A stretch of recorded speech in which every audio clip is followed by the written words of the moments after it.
नमस्कार दर्शक बंधु आज हूँ सेप्टेम्बर मास 4 तारिख गुरुवार। आसंतु आज देश विदेशर प्रमुख खबर गुड़िक उपरे नजर पकाइबा।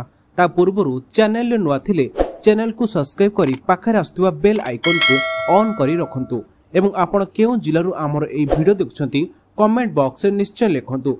तेबे आसंतु आज संपूर्ण खबर उपरे नजर पकाइबा। प्रथम खबर बन्या रे उबुटुबु उत्तर भारत। दिल्ली रे प्रबल वर्षा रे बढ़िला जमुना नदीर जलस्तर, घरे पशिला पानी। दिल्ली गुरुग्राम रे प्रबल वर्षा जलबंदी समस्या सृष्टि करिछि। गुरुग्राम रे एथिपई बड़ धरणर ट्रैफिक समस्या उपजुछि। जलमग्न रास्ता रे अनेक गाड़ी अटकी रहिछि।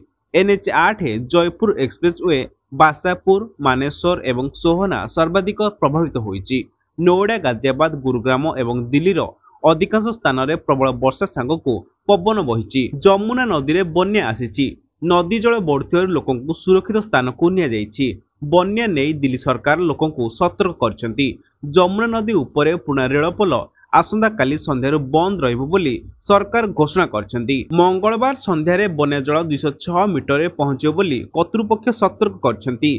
तेबे सतर्क सूचना जारी हेबा सत्ते मुख्यमंत्री रेखा गुप्ता आश्वस्ति करछंती जे दिल्ली रे एबे भी विपद नाही, किंतु सतर्कतामूलक पदक्षेप ग्रहण कराजिबो। परवर्ती खबर बिहार रे भोटर अधिकार यात्रा समय रे कांग्रेस आरजेडी रो मंचरु प्रधानमंत्री मोदी को मां को अपमानित कर जायतिला, तांको अपदस्थ को जायतिला। याकु ने प्रधानमंत्री मोदी उभय दल को खूब कटाक्ष करछंती। वीडियो कॉन्फ्रेंसिंग माध्यम रे बिहार राज्य जीविका निधि क्रेडिट कोऑपरेटिव फेडरेशन लिमिटेड रो उद्घाटन समय प्रधानमंत्री मोदी एही प्रसंग उठाई भाव प्रवण होई पड़िथिले। से कहछंती जे तांको मां को आशीर्वाद ही से देशर सेवा करुछंती। प्रत्येक मां चाहंती जे तांको पुओ तांकर सेवा करू, किंतु मो मां निज पाई नुहे आपनको भली कोटी कोटी मां और भौणी को सेवा पाई मते निज ठारू अलग करी जीवको अनुमति देइथिले। एभली मां को असभ्य गाली दियागला। प्रधानमंत्री मोदी कहछंती जे मो मां ए दुनिया रे आउ नाहंती। 100 वर्ष बयस रे तांकर देहांत होइतिला। मो मांकर राजनीति सह कौन संपर्क नथिला। से मां को कांग्रेस आरजेडी रो मंचरु असभ्य गाली दि जाइछि। एहा बहुत दुख, कष्ट एवं पीड़ादायक। से मांकर कौन अपराध थिला जाको असभ्य गाली सुनागला। मो मां को गाली देबा बिहार अपमान बोली मोदी कहछंती। परवर्ती खबर आसुची पार्वण। जदि आपण आगामी पर्वपर्वाणी रे बाहर को जीवाकू किबा घर को जीवाकू योजना करछंती ते भारतीय रेलवे पक्षर एक बड़ खबर आछि।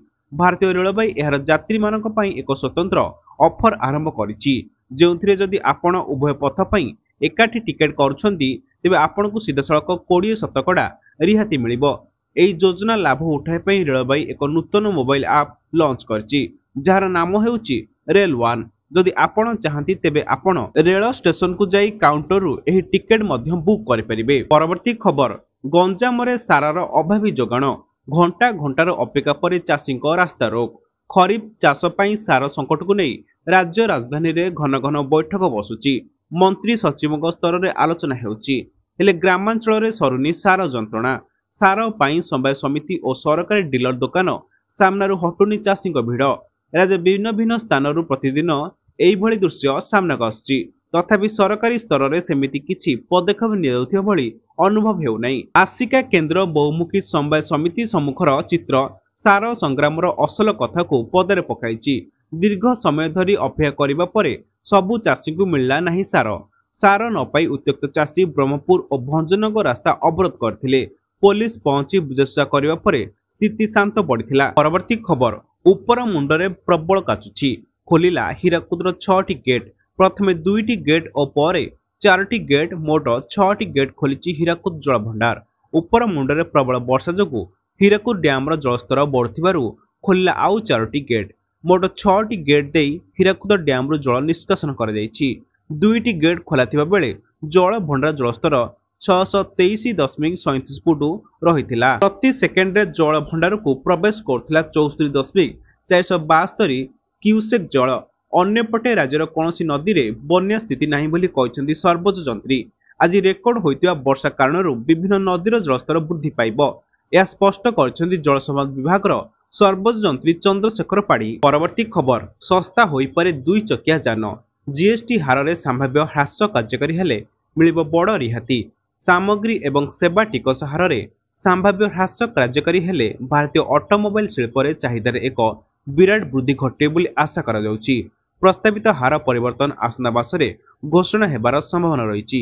ଘୋଷଣା ପରେ ଦୁଇଚକିଆ ଯାନ ଏବଂ ଛୋଟ ଯାତ୍ରୀବାହୀ ଯାନ ସବୁଠାରୁ ଅଧିକ ଲାଭବାନ ହେବାର ସମ୍ଭାବନା ରହିଛି। ପରବର୍ତ୍ତୀ ଖବର, ଶୁଣିଲେନି କର୍ମଚାରୀ ଅଳିଆ କାଢିଲେ ବିଡିଓ, ନିଜେ ଡ୍ରେନ୍ ସଫା କଲେ ନୂଆପଡା ସିନାପାଲି ବିଡିଓ କର୍ମୀ ଓରାମ। ନୂଆପଡା ଜିଲ୍ଲାର ସିନାପାଲି ଗାଁର ସିନାପାଲିରେ ଏକ ପ୍ରଶାସନିକ କାର୍ଯ୍ୟକ୍ରମ ଥିଲା। ପଞ୍ଚାୟତକୁ ବିଡିଓ କର୍ମୀ ଓରାମ ଆସିଥିଲେ। ତାଙ୍କ ସହିତ ବିଭିନ୍ନ ପ୍ରଶାସନିକ ଅଧିକାରୀ ଏବଂ ରାଜନୈତିକ ବ୍ୟକ୍ତି ମଧ୍ୟ ଆସିଥିଲେ।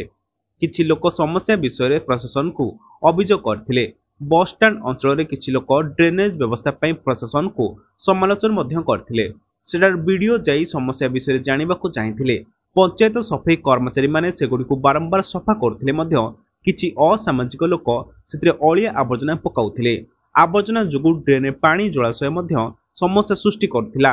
ଶେଷରେ ଲୋକମାନେ ମନା କରିଥିଲେ ବି ବିଡିଓ ନିଜେ ଡ୍ରେନକୁ ଅଳିଆ ଆବର୍ଜନା ବାହାର କଲେ ଏବଂ ଲୋକମାନଙ୍କୁ ଡ୍ରେନରେ ଅଳିଆ ଆବର୍ଜନା ନ ପକାଇବାକୁ ସଚେତନ କରାଇଥିଲେ। ପରବର୍ତ୍ତୀ ଖବର, 7 ତାରିଖ ଚନ୍ଦ୍ରଗ୍ରହଣ ନେଇ ନୀତି ନିର୍ଘଣ୍ଟ, ଦିନ 12:57ରୁ ପାକ ତ୍ୟାଗ। ଛତିଶା ନିଯୋଗ ବୈଠକରେ 7 ତାରିଖ ରବିବାର ଚନ୍ଦ୍ରଗ୍ରହଣ ନେଇ ନୀତି ନିର୍ଘଣ୍ଟ ହୋଇଛି। ବୈଠକରେ ନିଆଯାଇଥିବା ନିଷ୍ପତ୍ତି ଅନୁଯାୟୀ ଆସନ୍ତା 7 ତାରିଖ ଦିନ 12:30 ସୁଦ୍ଧା ସମସ୍ତ ନୀତିକାନ୍ତି ଅନୁଷ୍ଠିତ ହେବ। ଏହାପରେ 12:57 ପାକ ତ୍ୟାଗ କରାଯିବ। କୌଣସି ଦେବ ନୀତି କରାଯିବ ନାହିଁ। ଗ୍ରହଣ ସ୍ପର୍ଶ ରାତି 9:57ରେ ହେବାକୁ ଥିବା ବେଳେ ସର୍ବମୋକ୍ଷ ରାତି 1:27ରେ ହେବ।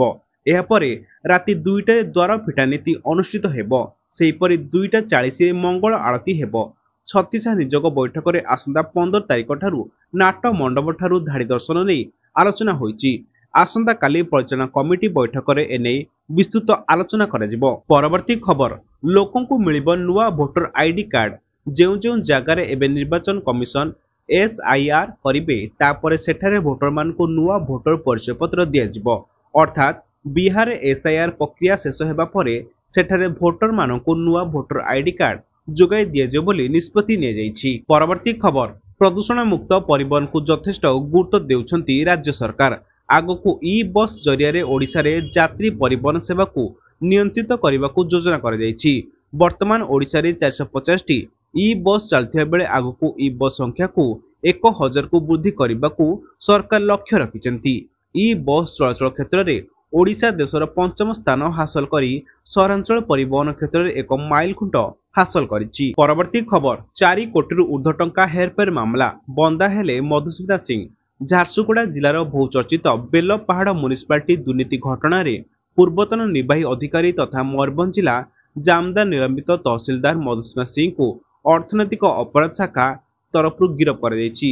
ବେଲପାହାଡ଼ ମ୍ୟୁନିସିପାଲିଟି ଦୁର୍ନୀତି ଘଟଣାରେ EOW ପକ୍ଷରୁ ତଦନ୍ତ ଜାରି ରହିଛି। ପରବର୍ତ୍ତୀ ଖବର, ବାଣୀ ବିହାରରେ ଅଣଛାତ୍ରଙ୍କ ଦୌରାତ୍ମ୍ୟ, ହଷ୍ଟେଲ କବ୍ଜା କଲେ ଟେକା ପଥର ଫିଙ୍ଗିଲେ। ସେପ୍ଟେମ୍ବର 4 ସୁଦ୍ଧା ହଷ୍ଟେଲ ଛାଡ଼ିବାକୁ ନୋଟିସ ଲାଗିବାର 24 ଘଣ୍ଟା ନ ପୁଣି ଉତ୍କଳ ବିଶ୍ୱବିଦ୍ୟାଳୟରେ ଅଣଛାତ୍ର ଦୌରାତ୍ମ୍ୟ ଆରମ୍ଭ ହୋଇଛି। 3ଟି ଯାକ ଛାତ୍ରାବାସକୁ କବ୍ଜା କରିବା ସହ ଛାତ୍ରମାନଙ୍କ ଉପରେ ପ୍ରତିଶୋଧ ପରାୟଣ ହୋଇପଡ଼ିଛନ୍ତି। ହଷ୍ଟେଲ ରୁମ୍ ଭଙ୍ଗାରୁଜା କରୁଛନ୍ତି।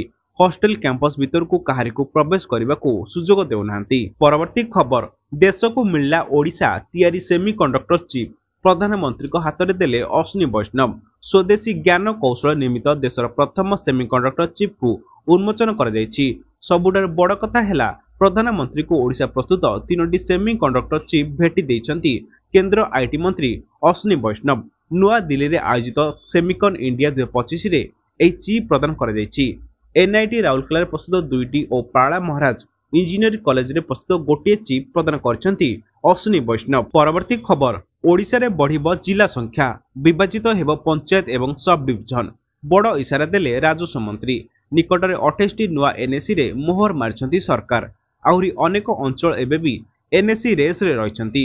ସରକାରଙ୍କ ଉପରେ ଚାପ ପକାଇବାକୁ ରାଜ୍ୟ ବିଭିନ୍ନ ସ୍ଥାନରେ ହେଉଛି ଆନ୍ଦୋଳନ। ଏସବୁ ଭିତରେ ଗୋଟିଏ ପାଦ ଆଗକୁ ଯାଇ ବଡ଼ ସଂକେତ ଦେଇଛନ୍ତି ରାଜସ୍ୱ ମନ୍ତ୍ରୀ ସୁରେଶ ପୂଜାରୀ। କହିଛନ୍ତି, ଏବେ ଆମେ NAC କଲୁ, ଆଗକୁ ପଞ୍ଚାୟତ, ଜିଲ୍ଲା ଓ ସବ୍ ଡିଭିଜନ ବିଭାଜନ ହେବ। ମୟୂରଭଞ୍ଜ ଓ ସୁନ୍ଦରଗଡ଼ ଭଳି ବଡ଼ ଜିଲ୍ଲା ଅଛି। କେଉଁଟା ଆଗ କରିବୁ କେଉଁଟା ପଛେ କରିବୁ ସେ ନେଇ ବିଜେଡିର ପରାମର୍ଶ ଲୋଡ଼ା ନାହିଁ। ଏଭଳି କହି ନୂଆ ଜିଲ୍ଲା ଗଠନ ଦାବିକୁ ବଳ ଦେଇଛନ୍ତି ବିଭାଗୀୟ ଯନ୍ତ୍ରୀ।